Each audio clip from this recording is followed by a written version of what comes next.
I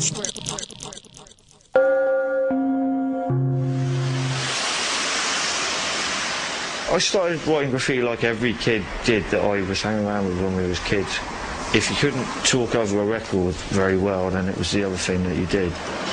If they were allowed to put a 25-foot high Ronaldo at the end of my street in a crucifix position selling tyres, then there's no reason why I can't do something less offensive somewhere else. This is the question, you know, who is really doing it worse? Is it the billboard people or the writers, you know? Especially if you paint it somewhere like London or any 24-hour city, then you can get a really great image up in about 30 or 40 seconds. There's this strange thing that like the city's down to architects or politicians and that normal people shouldn't have a say in the way their city looks.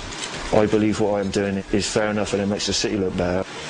If you had enough people putting it out there with quality, then the city would be a more interesting place to live. There's times when, you know, you would do nothing if you sat at home and had a good think about all the consequences that could possibly happen. Some people do say graffiti's ugly. Well, a lot of graffiti is ugly. That's kind of, it's a product, isn't it, of society, so it's bound to be pretty ugly, you know.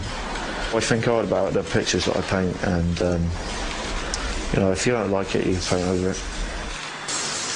I don't know, people are very fond of behaving themselves. That's the thing these days, you know. I mean, it never ceases to amaze me how people, you know, how more people don't just decide to go out and rustle something up on a street.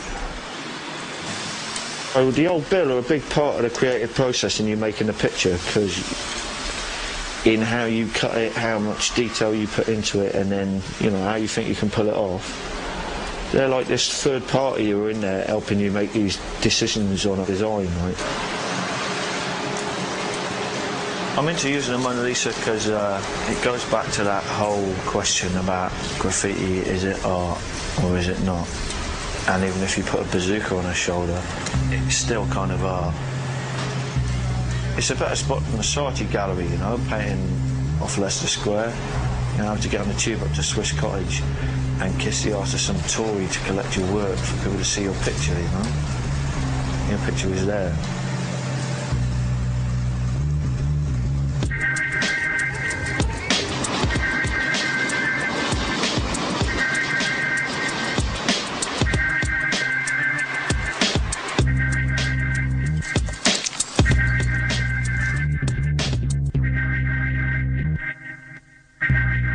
If a train driver sees you on the trackside, then they just ring the British Transport Police straight away.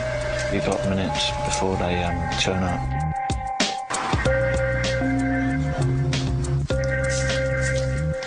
If you can be asked to get up in the middle of the night, go out armed with paint and paint pictures that people see when they're sitting on a train on their way into work, then you are in the entertainment business.